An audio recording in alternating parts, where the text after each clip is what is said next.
계속해서 계시록 강의, 오늘은 78번째 강의가 진행이 되겠습니다. 지난 시간부터 계시록을 통해서 본 적그리스도에 대한 이야기를 다루는데, 오늘은 두 강의를 여러분 다뤄드리도록 하겠습니다. 계시록 13장에서 소개하고 있는 적그리스도에 관한 이야기들을 두 강의로 나눠서 설명을 해드리도록 하겠습니다. 계시록 13장 2절을 같이 읽습니다. 내가 본 짐승은 표범과 비슷하고 그 발은 곰의 발 같고 그 입은 사자의 입 같은데 용이 자기의 능력과 보좌와 큰 권세를 그에게 주었더라. 13장은 대부분 상징이라고 말씀을 드렸고요. 문자적으로 해석하면 절대로 안 됩니다. 반드시 상징으로 해석을 해야 됩니다. 그래서 계시록 13장에 나와 있는 짐승은 적그리스도를 가리키는데, 이 짐승의 외모에 나타난 적그리스도의 모습을 통해서 적그리스도는 어떤 존재라는 것들을 우리가 알 수가 있습니다. 자, 외모에 나타난 특징 중에 하나가 생김새가 표범과 비슷하고 그 발은 곰의 발 같고 그 입은 사자의 입 같다라고 그랬습니다. 그림에 나와 있는 것처럼 전체적으로는 표범처럼 보이는데 머리는 사자, 그리고 발은 곰처럼 생겼다고 그랬습니다. 이런 동물은 당연히 없죠. 이건 상징이기 때문에 각각의 외모적인 특징들이 나타나는 상징의 의미가 있어요. 그러니까 적그리스도는 얼굴은 입은 사자 같고 몸은 표범 같고 또 발은 곰 같은 모습으로 나중에 찾아오게 된다는 것입니다. 자, 근데 이 외모적인 특징이 뭐와 비슷하냐면은 다니엘서 7장에 나와 있는 네 짐승 중에서 먼저 등장하는 새 짐승의 모습을 연상하게 합니다. 다니엘서 7장 3절을 읽습니다. 큰 짐승 넷이 바다에서 나왔는데 그 모양이 각각 다르더라. 사전에는 첫째는 사자와 같은데 독수리의 날개가 있더니, 또 5절은 둘째는 곰과 같은데, 그리고 6절은 다른 짐승 곧 표범과 같은 것이 있다 그랬습니다. 다니엘서 7장에 등장하는, 바다에서 등장하는 네 짐승 중에서 첫 번째, 두 번째, 세 번째 짐승의 특징은 사자와 같고 곰과 같고 표범과 같다 그랬는데, 그 사자, 표범, 곰의 특징을 한꺼번에 가지고 계시록 13장에서 짐승 곧 적그리스도가 등장을 하게 된다는 것입니다. 다니엘서 7장에 나와 있는 네 짐승은 다니엘 시대 이후에 등장하는 세계사적으로 의미 있는 제국들을 의미한다고 말씀드렸어요. 그래서 바벨론 제국, 메데 바사 제국, 그리고 헬라 제국이 차례차례 등장을 하게 되는데, 자, 이 사자의 모습을 갖고 온 것이 바벨론 제국이라고 했습니다. 사자는 위엄과 권위를 상징합니다. 힘을 상징하는데 바벨론 제국이 그랬어요. 여러분, 바벨론 제국은 70년밖에 존속되지 않은 제국이었지만은 굉장히 파워풀한 제국이었습니다. 그때 가장 강력하게 영토 확장에 힘쓴 왕이 바로 유다를 멸망시킨 느부갓네살 왕입니다. 그리고 바벨론 제국 이어서 등장한 것이 메데와 페르시아 제국입니다. 여러분 알고 있는 페르시아 제국의 유명한 왕은 고레스 왕인데, 고레스 왕에 대한 이미지가 참 좋긴 좋아요, 여러분이. 그렇지만은 세계사에 등장하는 페르시아는 굉장히 정복을 많이 한 왕국입니다. 그래서 곰과 같은 우직함, 그 모습 비슷한 모습을 나타내 보였습니다. 그리고 세 번째로 등장한 게 그리스 제국인데, 그리스 제국이 표범으로 묘사를 했습니다. 표범이 어떤 모습이 있습니까? 빠르죠. 날렵하죠. 실제로 알렉산더 대왕은 정말 빠르게 세계를 정복해 갔습니다. 자, 이 세 제국은 앞선 제국들의 영토를 그대로 이어받으면서 또 확장 이렇게 했어요. 그러니까 바벨론 제국의 기본적인 테두리라면은, 이어서 등장하는 메데 페르시아 제국은 바벨론 제국을 영토를 기초로 해가지고 더 넓은 영토를 확장했고요. 또 그리스 제국은 또 그것을 기초로 더 넓은 제국을 확장하는 그와 같은 형태로 제국들이 확대되고 있습니다. 자, 그런데 이 짐승이 나타난 모습이 이 세 개의 제국의 모습을 가지고 등장한다는 것입니다. 세 개의 제국이 갖고 있는 나타내 보이는 특징들을 모두 갖춘 그런 존재가 적그리스도라는 것입니다. 바벨론의 위엄과 권위를 갖고 있고 메데 페르시아의 잔혹함과 힘을 갖고 있고 또 그리스의 신속한 정복을 할 수 있는 그런 능력을 갖고 있는 게 적그리스도 정부라는 것입니다. 그러니까 앞으로 등장할 적그리스도는 이와 같은 모습으로 등장하게 된다는 것입니다. 다니엘서 7장에는요, 이 세 개의 짐승 다음에 네 번째 짐승이 등장합니다. 근데 이 네 번째 짐승의 모습은 앞서 사자나 곰이나 표범과 같은 우리가 알고 있는 일반적인 짐승이 아니라 전혀 우리가 낯선, 모습 자체가 낯선 그런 짐승의 모습을 갖고 옵니다. 다니엘서 7장 7절. 내가 밤 환상 가운데 그 다음에 본 넷째 짐승은 무섭고 놀라우며 또 매우 강하며 또 쇠로 된 큰 이가 있어서 먹고 부서뜨리고 그 나머지를 발로 밟았으며 이 짐승은 절의 모든 짐승과 다르고 또 10뿔이 있더라.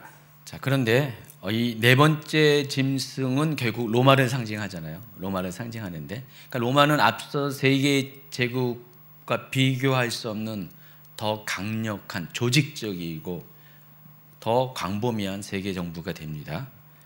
그 네 번째 짐승이었던 로마와 같은 모습으로 또 적그리스도가 등장한다는 것입니다. 그러니까 기존의 세 개의 제국의 특징을 모두 갖고 있고 거기에다가 뭐가 추가가 된다고요? 로마 제국과 같은 모습이 추가된다는 것입니다. 그래서 앞으로 마지막 때 보게 될 적그리스도의 세계 단일 정부는 이전에 있었던 어떤 역사 가운데 있던 세계 제국보다 더 강력하고 그 제국이 갖고 있는 그 특징들 모두, 장점들 모두를 다 갖춘 그와 같은 그런 정부가 들어서게 된다는 것입니다. 자, 계시록 13장 2절은요, 그 적그리스도가 그와 같은 힘을 갖게 된 근거를 뭐라고 표현하냐면은 용이 자기의 능력과 보좌와 큰 권세를 그에게 주었기 때문에 그렇다고 설명을 하고 있습니다. 용이 의미하는 것은 사탄인데, 사탄이 적그리스도에게 자기의 능력, 사탄이 갖고 있는 능력, 또 사탄이 갖고 있는 보좌, 큰 권세를 적그리스도에게 주었기 때문에 적그리스도가 그 힘을 가지고 그 능력을 가지고 그 권세를 가지고 그와 같은 역할을 하게 된다, 그 얘기를 하고 있습니다. 자, 그런데 계시록 13장에 나와 있는 짐승의 모습은 계시록 12장에 나와 있는 용의 모습과 외모적으로도 닮아 있어요. 자, 계시록 13장 1절은 내가 보니 바다에서 한 짐승이 나오는데 뿔이 10이요 머리가 7이라 그 뿔에는 10 왕관이 있다 그랬는데, 계시록 12장 3절에 보니까 하늘에 또 다른 이적이 보이니 보라 한 큰 붉은 용이 있어 머리가 7이요 뿔이 10이라 그 여러 머리에 7 왕관이 있다 그랬어요. 자, 그래서 용으로 상징화시킨 사탄과 짐승으로 상징화시킨 적그리스도는요, 공통점이 있어요. 매우 유사점을 갖고 있어요. 머리가 모두 7개, 뿔도 10개, 공통점이에요. 그런데 한 가지 중요한 차이점이 뭐가 있어요? 용은 머리에 7 왕관이 있고 짐승은 뿔에 10 왕관이 있다. 이 차이예요. 이 차이 빼고 머리 7개와 뿔 10개 있는 것은 공통점이라는 것입니다. 제가 그래서 그림을 준비했습니다. 용의 모습. 이거 누가 만들었게요? 걔가 만들었어요. 챗GPT가 만들었어요. 용이 머리가 7개 있는 용이라는 것입니다. 근데 용의 머리마다 뭐가 있어요? 왕관이 있다 그랬어요. 그리고 두 번째 그림은 이거는 인터넷 검색한 거고, 아까 보여준 머리가 7인데 용과 달리 표범의 몸을 가지고 있기 때문에 용은 뱀처럼 길기 때문에 아까 그와 같은 모습으로 보여지고요. 이 표범의 몸통에 있는 머리는 목이 짧을 수밖에 없는 모습이 되어 있습니다. 여기 보면은 머리에는 왕관이 없는데 뿔에, 각각의 뿔에 왕관이 있다는 것입니다. 그래서 머리에 있는 왕관과 뿔에 있는 왕관의 차이점을 제가 지난번에 소개했죠. 강의 중에 소개한 것 같아요. 그래서 7개의 머리에 있는 왕관은 결국은 고대로부터 지금까지 앞으로 마지막 때에 이를 때까지 세계사를 주름지는 7개의 제국들을 의미한다. 용은, 사탄은 세계사의 그 근동지역을 둘러싸고 있는 이스라엘에 영향을 끼치는 7개의 제국들을 컨트롤하는, 그 제국들이 모두 사탄의 계획 안에, 권위 아래, 능력 안에 들어있다라는 것을 의미하는 것입니다. 사탄은 7개의 제국들을 통제했던 그런 역사를 갖고 있습니다. 사탄이 그렇게 했다라는 것입니다. 이집트부터 로마까지 사탄은 예전에 있었던 모든 제국들을, 세상 권력을 통치했어요. 자, 그런데 적그리스도는요, 그 제국들과 관계 있고요, 그 제국들의 권위와 능력을 그대로 갖고 있고, 그러면서 이 적그리스도에는 10개의 뿔이 더 추가가 되어 있고, 그 10개의 뿔에 왕관이 있다는 것은 바로 그 10개의 뿔이 왕을 의미한다는 것이죠.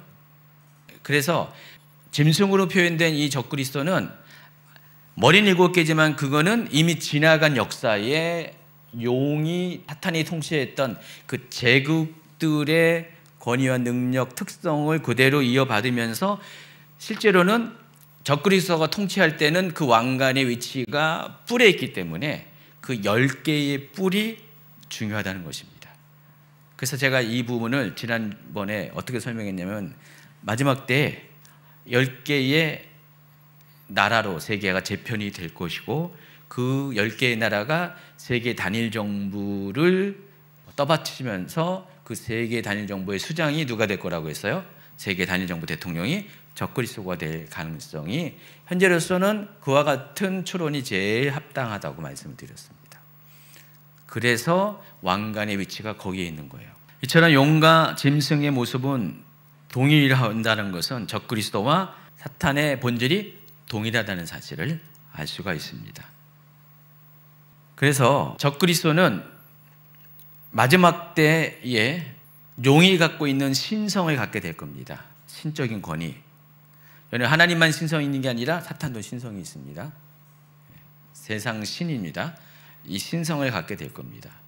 사탄이 자기의 뭘 줬다고 그랬어요? 아까 능력과 보좌와 큰 권세를 적그리스도에게 주었다고 그랬어요. 그래서 적그리스도에게는 사탄과 같은, 그와 같은 신적인 권세가 나타나게 된다는 것입니다. 예수님이 기름 부음을 받아서 신적인 능력을 행한 것처럼 적그리스도도 사탄으로부터 그와 같은 능력을 부여받아서 그 능력을 가지고 세상을 통치하는 위치에 오르게 된다는 것입니다.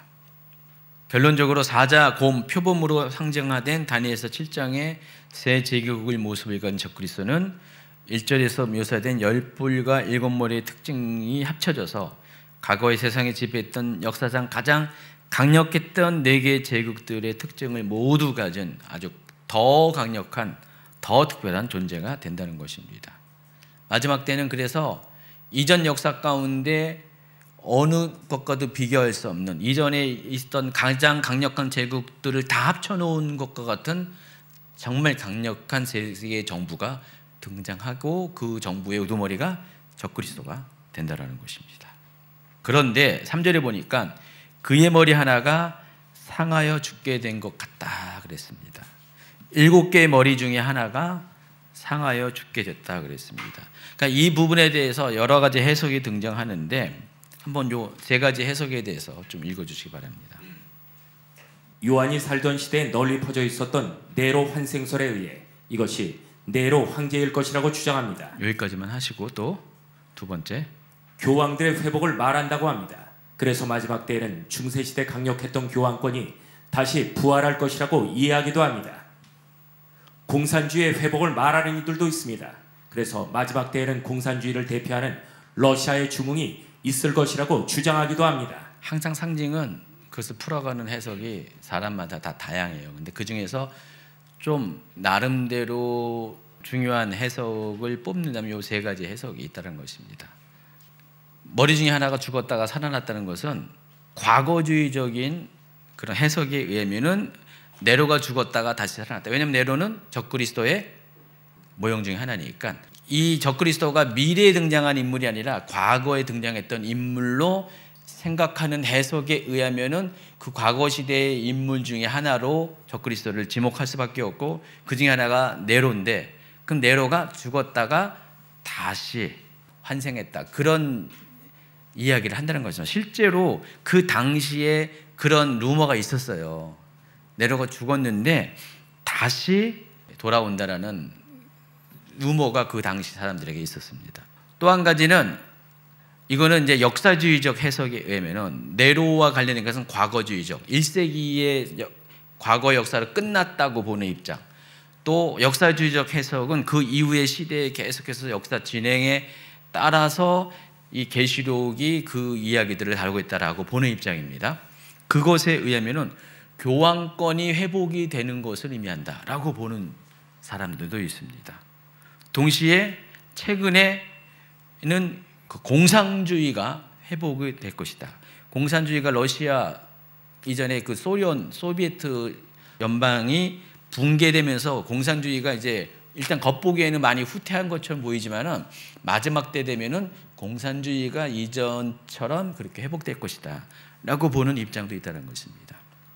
자, 그렇지만은 여기서 말하는 머리는 문맥상 마지막에 등장할 7번째 머리, 그 세계 단일 정부를 의미하고, 또 그 의미를 더 확장하면은 8번째 왕인 적그리스도까지 의미를 하는 것입니다.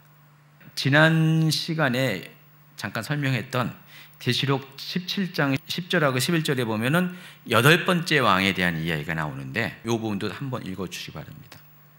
또 7 왕이라 5은 망하였고 하나는 있고 다른 하나는 아직 이르지 아니하였으나 이르면 반드시 잠시 동안 머무르리라.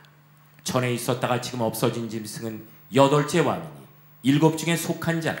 제가 이거 설명하면서 계시록 17장 10절은 계시록 13장에 나와 있는 7머리에 대해서 구체적으로 설명을 한다 그랬어요. 7산 또는 7 왕이라고 분명히 말했어요.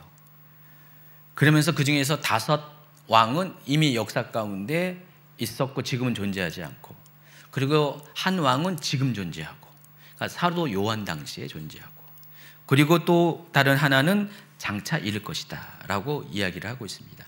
그래서 사도 요한 당시에 존재했던 제국은 어디였어요? 로마 제국이었죠. 그러면은 사도 요한 시대 이후에 장차 마지막 때에 등장하게 된 한 개의 왕국이 남아있는데, 그 왕국의 강력한 후보가 적그리스도 왕국이 된다는 것입니다. 그래서 7번째 왕은 적그리스도를 섬기는 세계 단일 정부, 마지막 때 등장할 세계 단일 정부의 확률이 크고요. 또 8번째 왕은 그 머리들 중에서 등장하기 때문에 결국은 머리가 제국이라 그러면은 왕은 의미가 약간 다르잖아요. 그래서 이 7개와는 다른 존재이지만 결국은 그 안에 포함된 그 속성을 그대로 갖고 있는 존재는 결국은 적그리스도 자체의 가능성이 있다라고 제가 지난 강의 때 설명을 했어요. 그러니까 7번째 머리는 세계 단일 정부, 마지막 때 등장할 세계 단일 정부 7번째 머리, 그리고 8번째 왕은 적그리스도일 가능성이 크다라고 말씀드렸습니다. 자, 그래서 7번째 머리인 세계 단일 정부 또는 8번째 왕인 적그리스도의 권력에 치명적인 상처가 있을 것을 예고하는 상징적인 표현일 가능성이 있습니다. 그렇지만 그럼에도 불구하고 곧바로 다시 권력을 회복할 것이고, 이 모든 과정을 세상 사람들은 지켜볼 것이면서 그때 비로소 적그리스도의 리더십이 인정이 될 것이다. 그렇게 볼 수가 있다는 것입니다. 그래서 제가 곰곰이 생각해 봤더니 이와 같은 가능성이 있을 수가 있어요. 자, 이 사건이 언제 일어나는가를 생각해 봤더니 7년 환난 기간 중에서 전 3년 반 기간 중에 이 일이 있을 가능성이 많이 있어요. 왜냐하면 적그리스도는 후 3년 반 42개월의 통치를 허락을 받았거든요. 용이 허락을 했지만은 이것도 하나님이 인정을 한 거예요. 하나님의 섭리 가운데 적그리스도에게 후 3년 반 기간 동안 42개월 동안 세상을 다스리실 권한을 하나님이 허락을 했어요. 근데 적그리스도는 언제 등장하냐? 7년 환란이 시작되는 바로 그 시점에 등장을 해요. 적그리스도가 등장하면서 7년 환란이 시작되거든요. 그럼 앞에 3년 6개월 동안 적그리스도가 뭐 할 것 같아요? 간 보고 있나요? 좀 쉬고 있나요? 아니에요. 등장과 함께 적그리스도는 자신의 일을 해나갑니다. 활동을 할 수밖에 없어요. 근데 본격적인 권세는 뒤에 3년 반 기간 동안에 있기 때문에 앞에 3년 반 기간 동안은 아직 사탄이 준 권세를 능력을 발휘할 수 있는 맥시멈으로 제대로 발휘할 수 있는 그 시간은 아니에요. 그럼 3년 6개월 동안은 준비를 하게 될 겁니다. 그래서 여러분 짐승의 표도 그 7년 환란이 등장하면서 짐승의 표가 본격적으로 나올 거고요. 그리고 적그리스도의 모든 활동은 7년 환란이 시작되는 그때부터 시작이 됩니다. 근데 아직까지는 그 기간 동안에 두 가지 문제가 있어요. 첫 번째는 세상 권력이 있잖아요. 세상 모든 권력들이 적그리스도를 따르는 건 아니잖아요. 지금 당장 이제 2025년에 7년 환란이 시작된다. 가정에서 7년 환란이 시작된 건 아니에요. 2025년부터 7년 동안에 7년 환란이 시작되는데 그럼 적그리스도가 등장하게 될 거예요.